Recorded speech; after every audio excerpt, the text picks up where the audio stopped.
Hello friends, સ્વાગત છે તમારું Gujarati cooking with Kavita and સરોજમાં।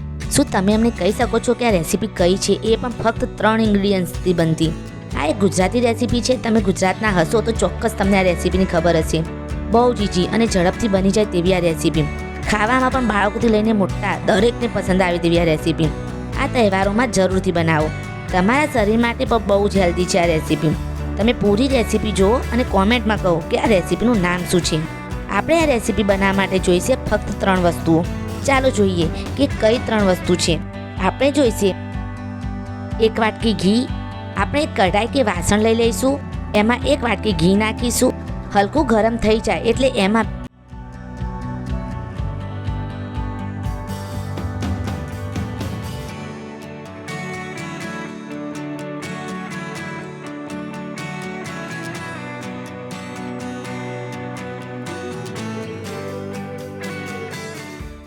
અને 2 વાટકી ઘઉંનો ઝીણો કરકરો લોટ, 2 વાટકી ઘઉંનો કરકરો લોટ નાખીશું। આ રીતે મિક્સ કરી લઈશું।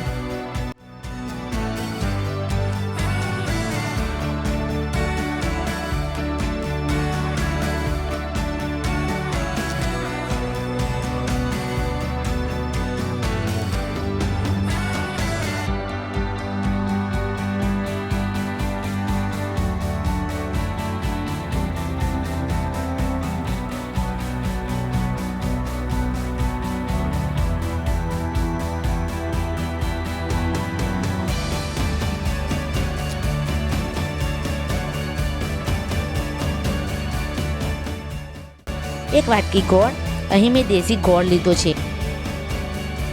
હવે આપણે 2 વાટકી ગોળ નાખીશું, મિક્સ કરી લો।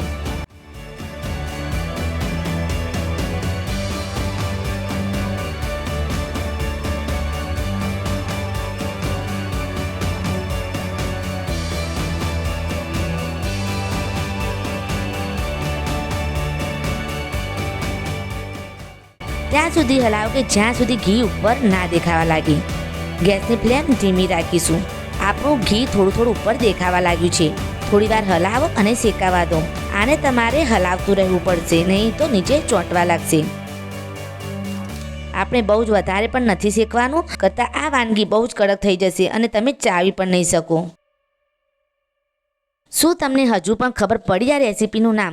જો તમને ખબર પડી હોય તો મને કોમેન્ટમાં કહો। હવે આપણે આને ગરમ ગરમ એક થાળીમાં નીકાળી દઈશું અને એક સ્ટીલની કટોરીથી થાળીમાં ફેલાવી દઈશું। હવે આપણે હલકું ઠંડુ થઈ જાય એટલે આને ચોરસ ચોકઠામાં કાપી લઈશું। જો તમને કોઈ આકાર ગમતો હોય તો તમે એ રીતે કાપી શકો છો। હવે આને ઠંડુ થવા દો। આ વાનગીને તમે ફ્રીજમાં ના રાખો। તમને આ રેસીપી જરૂરથી પસંદ આવશે। આને તમે ઘરે જરૂર ટ્રાય કરો। બહુ જ સરળ, ઝડપથી બની જાય તેવી આ રેસીપી। અને હા, અમારી ચેનલને લાઇક, શેર અને સબસ્ક્રાઈબ કરવાનું ભૂલશો નહીં। Thank you.